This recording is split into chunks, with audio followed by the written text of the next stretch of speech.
All right, welcome to the briefing.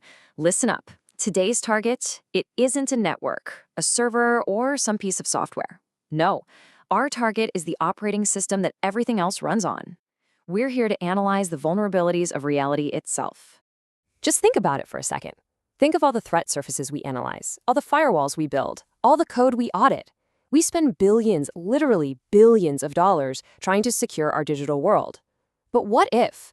What if we've completely overlooked the primary attack vector? That's right, the human mind. It's the original information processing system. And just like any complex system, it's got bugs. It has backdoors, it has exploits that can be leveraged by those who know where to look.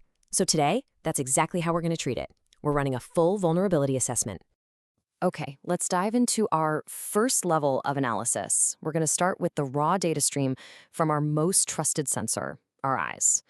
We all just operate under this assumption that what we see is a true one-to-one representation of the world.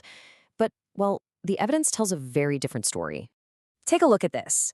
It's a standard Herman grid. As you scan it, you're probably seeing these faint, flickering gray dots pop up at the white intersections, right? But here's the thing. Try to look directly at one and it vanishes. Those dots don't actually exist in the image. They are ghost data, rendering artifacts generated by your own visual cortex. It's a simple, repeatable exploit. And get this, we can crash a core process with a simple physical prompt. Try this with me. Hold up your two index fingers, pointing at each other, but focus your eyes on the wall behind them. See that? A third little disembodied sausage finger just appears, floating in the gap.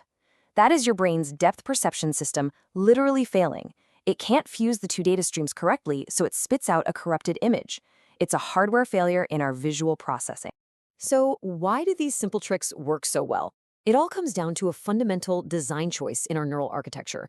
See, to save energy and processing power, your brain doesn't capture everything like a camera. It's built on what's called difference-based coding. It mainly just encodes the changes and the contrast in what you see. Now, this is incredibly efficient, but that optimization for speed, that's precisely what creates the gaps that are so easy to exploit. Now let's escalate to level 2. If our raw sensory input is this easy to manipulate, what does that mean for the higher level processes? You know, the ones that run on that data? We're moving beyond the visual cortex now and into the cognitive engine, the very structure of our beliefs. This quote right here, this is the master key for this whole section. Our brains did not evolve to be truth-finding machines. They evolved to be survival machines. That's a huge distinction. The operating system prioritizes beliefs that are functional, that are useful, over beliefs that are actually factually accurate. If a belief helps you survive, it's kept, whether it's true or not. And that is a critical design flaw if your goal is objective analysis. You know, there's this common misconception that our brains struggle with information overload. But the reality is the exact opposite. The problem is almost always too little information. We are constantly operating with an incomplete data set. So to compensate, the brain just enriches the data, filling in all those gaps with expectations and assumptions from our past experiences. This lets us act fast, sure, but it also bakes errors right into the foundation of our thoughts. And this illustrates a really powerful parallel. On the left, you've got a recon report, an operative building a target profile from just scattered bits of intel.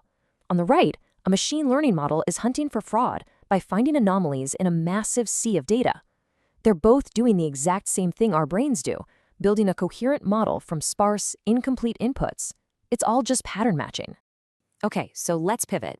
We've established that the human mind, the original information processor, is riddled with these gaps.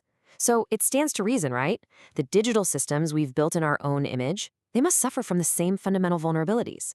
We're going to apply the exact same analytical framework now to find the digital ghost in the system.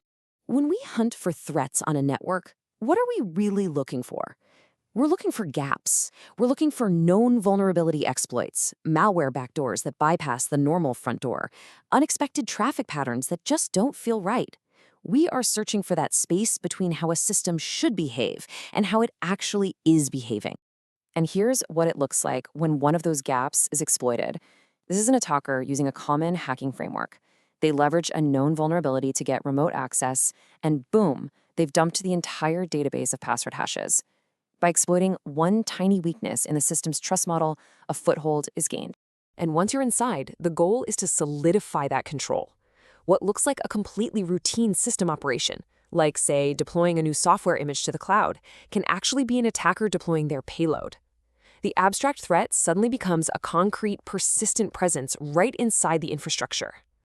So this brings us to the final analysis. We've looked at the gaps in perception, the gaps in belief, and the gaps in our machines. Now we're going to synthesize all this intel into a unified theory of exploitation that covers all three domains.